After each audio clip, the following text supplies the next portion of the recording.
Le Seigneur soit avec vous. Évangile de Jésus-Christ selon saint Jean.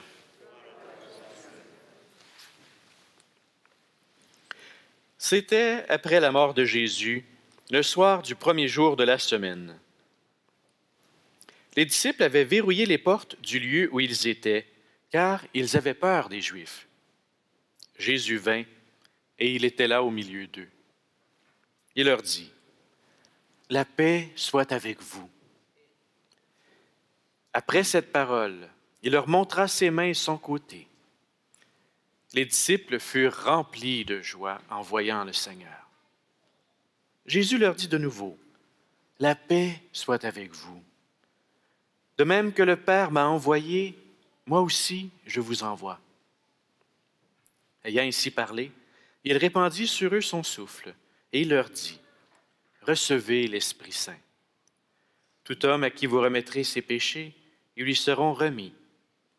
Tout homme à qui vous maintiendrez ses péchés, ils lui seront maintenus. »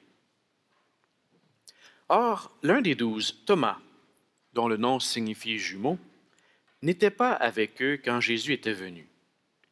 Les autres disciples lui disaient, « Nous avons vu le Seigneur. » Mais il leur déclara, « Si je ne vois pas dans ses mains la marque des clous, si je ne mets pas mon doigt à l'endroit des clous, si je ne mets pas la main dans son côté, non, je ne croirai pas. » 8 jours plus tard, les disciples se trouvaient de nouveau dans la maison, et Thomas était avec eux. Jésus vient, alors que les portes étaient verrouillées, et il était là au milieu d'eux.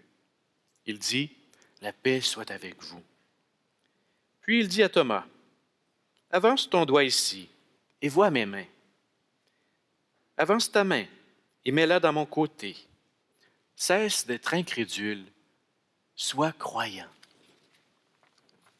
Thomas lui dit alors, « Mon Seigneur et mon Dieu. » Jésus lui dit, « Parce que tu m'as vu, tu crois. Heureux ceux qui croient sans avoir vu. »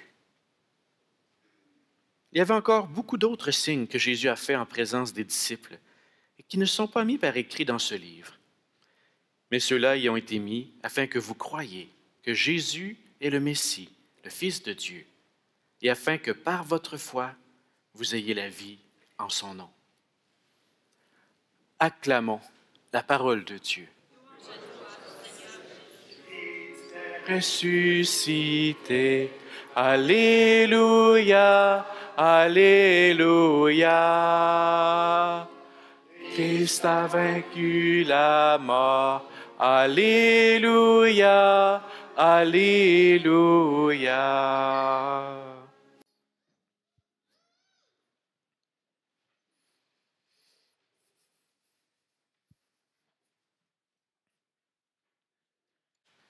Alors, le titre de mon homélie ce matin, c'est Acte 2. En 1997, j'accompagnais un père Oblat, un missionnaire en Chine. Nous sommes allés dans une province dans le sud de la Chine, le Yunnan, et nous allions visiter une minorité dans cette région qui s'appelle les Hmong. Ils sont 12 millions, ça c'est des petites minorités en Chine, là. Mais ils vivent dans les montagnes, dans des endroits extrêmement reculés. Les Chinois les appellent les Miao. Alors, on arrive dans un village qui n'avait pas vu un missionnaire, un prêtre, depuis presque 60 ans. Et on avait été accueillis de manière incroyable. Moi, je n'étais pas prêtre à l'époque. Le père, il s'appelle le père Yves Bertret, était là. Et ils avaient décidé de faire une pièce de théâtre pour célébrer cette venue. Je ne savais pas c'était quoi l'histoire. Alors, et quand les gens parlent en Hmong, je vous avoue que ce n'est pas facile à saisir quand tu ne comprends pas la langue, évidemment. Alors, c'était des enfants qui jouaient la pièce. Alors, on est assis, on regarde ça. Et j'essaie d'imaginer c'est quoi l'histoire qui est racontée. On voit un jeune homme qui s'en va.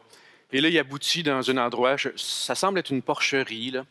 Et là, il est avec les porcs. Puis là, il est avec les porcs. Puis l'histoire est très, très longue. Il reste pendant presque 20 minutes avec les porcs. Puis il se roule dans la boue avec les porcs. Là, je dis, mais qu'est-ce que c'est que cette histoire-là?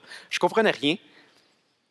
Jusqu'à temps que je finisse par comprendre qu'ils étaient en train de jouer l'histoire de l'enfant prodigue, qui avait quitté la maison du père et qui était rendu dans la déchéance. Il était avec les porcs, mais ils ont mis tout l'accent sur l'histoire de la porcherie.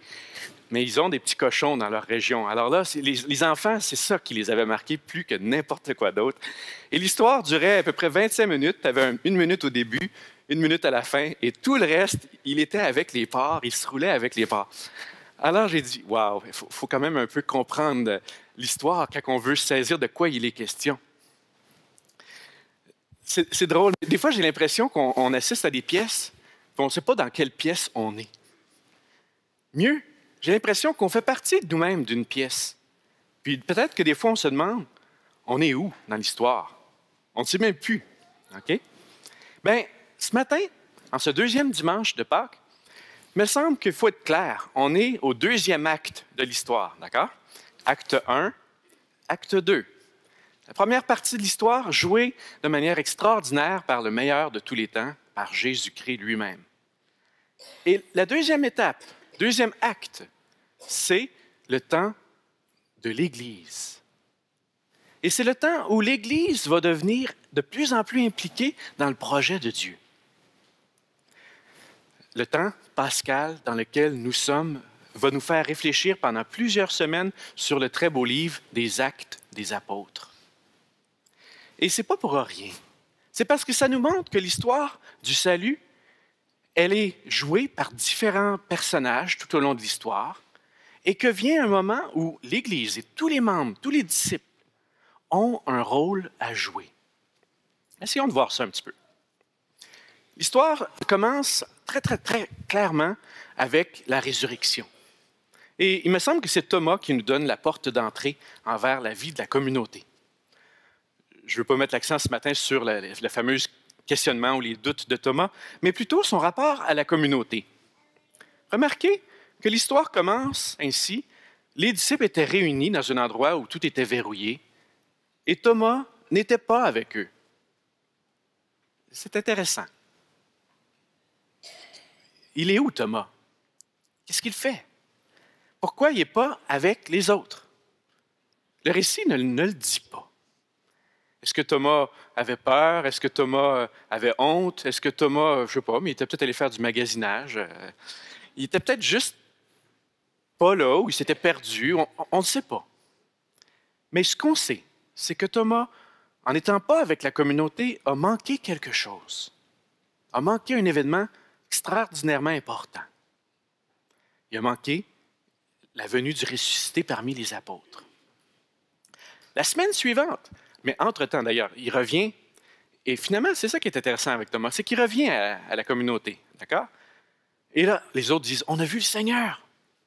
Moi, là, wow, minute. Moi, je ne croirais pas si je ne mets pas ma main dans son côté. On connaît très bien cette histoire. C'est peut-être un défi de croire envers la résurrection, mais c'est aussi, je crois, un défi de croire en la parole de ses frères. En d'autres mots, je ne suis pas sûr que j'ai le goût de vous croire. C'est ça qu'il est en train de dire à Pierre et à tous les autres. Vous dites que vous avez vu le ressuscité. Je ne vous crois pas. C'est quand même assez fort. Moi, j'ai l'impression des fois qu'au fil de l'histoire, on est comme Thomas, pas juste face au phénomène de la résurrection, mais face à un défi de croire à la parole de nos frères et sœurs en Église. Je ne vous crois pas. Et Jésus va avoir une parole forte. Cesse d'être incrédule. Sois croyant. Crois, oui, dans la résurrection, mais crois aussi en la parole de tes frères, de tes sœurs. Ça me paraît très important. Thomas va être réintégré à la communauté. Il avait peut-être vécu une blessure, on ne sait pas. Il me semble que Thomas représente beaucoup d'entre nous et de nos contemporains. Des gens qui ont de la difficulté à se joindre à la communauté, qui peuvent avoir de la misère de croire, qui peuvent avoir une blessure envers des frères et des sœurs dans la foi. Chose certaine, la communauté est le lieu, le point de départ du deuxième chapitre ou deuxième acte de l'histoire du salut. On a besoin de la communauté pour expérimenter quoi? Que Jésus est vivant. C'est par le témoignage des apôtres qu'on a accès à ce grand mystère. On en a besoin encore aujourd'hui. C'est dans la communauté qu'on peut toucher le Christ. Et dans la foi, nous, à chaque dimanche, à chaque Eucharistie, on touche le Christ vivant. C'est dans la communauté qu'on reçoit un souffle, une force pour aller de l'avant. Mais ça va être quoi, la communauté? Qu'est-ce qu'on est appelé à vivre? C'est quoi qu'on se réunit ensemble, d'accord, mais c'est quoi l'objectif ou c'est quoi le plan?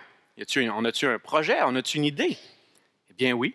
Ce matin, on l'a entendu, c'était la première lecture. Et le texte est ainsi écrit dans les premiers jours de l'Église. J'aime beaucoup cette formulation. Dans les premiers jours de l'Église. Acte 2, 42 à 47. Donc, le deuxième acte, moi, je trouve qu'il est très bien résumé, mis en évidence dans ce court récit qu'on appelle un sommaire, un résumé de ce qu'étaient les premiers chrétiens. Acte 2, 42, 47. Je vous invite à poursuivre la lecture de ce texte-là, parce que c'est ça qu'on est appelé à redécouvrir. Ce texte-là nous montre que les premiers disciples ont été fidèles. On parle de 4 fidélités. On pourrait les résumer de différentes manières. Au long de l'histoire, on l'a souvent fait. Mais, parlons d'une fidélité à quoi? À l'enseignement des apôtres. On est invité à continuellement remettre notre foi en formation. Rester à l'écoute. Rester en mode d'apprentissage. On a encore des choses à apprendre. Formation. Deuxièmement, la communauté, la fraternité. On parlait de la koinonia en grec. L'importance de découvrir qu'on n'est pas seul, qu'on a des frères et des sœurs. Et ça, c'est constitutif de notre état de disciple. On n'est pas disciple tout seul. On est fait pour être disciple avec d'autres. Fidélité à la prière. Fidélité à la prière, l'Eucharistie. Fidélité à se tourner vers Dieu. C'est de là qu'on va tout recevoir. Fraction du pain, évidemment, référence à l'Eucharistie, mais aussi à travers le partage du texte, on a vu le quatrième pôle qui est celui de l'engagement. Le partage, le travail pour les pauvres, pour la justice. Alors, ces 4 fidélités-là représentent notre idéal, ce qu'on cherche à être. Ainsi, le texte Acte 2, 42, 47, c'est comme un modèle, un prototype, ce à quoi on est invité à revenir. C'est donc dans le passé. C'est aussi une manière d'évaluer notre présent. Alors, des fois, on peut se poser la question, on en est où dans notre vie d'Église aujourd'hui? Est-ce qu'on est fidèle au projet de Dieu? Je crois qu'on doit être dans une modalité d'évaluation face au présent. Et le récit peut aussi être projeté dans le futur. C'est un idéal auquel on est encore en train de chercher, de tenter d'atteindre. Un idéal que nous sommes encore en train de poursuivre. C'est là où on veut aller. Ce récit-là est d'une richesse extraordinaire. On nous montre 2 lieux. Les premiers disciples se réunissaient dans le temple, et j'aime à le souligner, et dans les maisons. Peut-être qu'au fil de l'histoire dans l'Église, on a mis tellement l'accent sur le temple, l'Église, tant et si bien que pendant des siècles, on avait l'impression, moi je vais à la messe, donc je suis un catholique. Comme s'il y avait un seul lieu où on vivait notre foi, au temple. Mais non, il y en a 2. Dans le temple, on se réunit pour honorer Dieu, puis dans la maison, on vit la fraternité, le partage, les repas dans l'allégresse, dans la joie, nous dit le récit. Ce récit-là, ce texte-là, a inspiré des réformes dans l'Église à toutes les époques. C'est incroyable. Ce texte-là a servi de retour, de revitalisation. Et c'est ça qu'on a besoin aujourd'hui de redécouvrir. Parce que là, c'est à notre tour. Ce n'est pas juste une histoire du passé. C'est maintenant pour nous. Moi, je dirais qu'on est peut-être comme les acteurs. Vous savez, quand les acteurs sont en arrière, ils attendent le moment d'entrer sur la scène. On dit en termes théâtrales qu'on attend notre cue. Ça va être bientôt ton tour de rentrer en scène. J'ai le goût de nous le dire ce matin. C'est ça le cue. Là. C'est notre tour.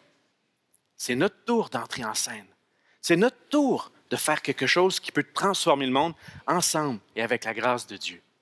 Et dans le monde actuel, il me semble que le projet de l'Église n'est pas éteint, n'est pas épuisé, il n'est pas disparu. On a à oser rêver à nouveau. On a à oser mettre en œuvre des projets audacieux. On a à oser vivre comme les premiers disciples l'ont vécu. Faisons comme Thomas. Faisons comme des disciples de tout endroit, de la Chine jusqu'à ici, de toutes les époques. Revenons nous aussi à la communauté. Revenons nous aussi à la fraternité des disciples de Jésus. et nous allons nous aussi pouvoir toucher le Christ ressuscité et le partager à nos frères et sœurs. Amen.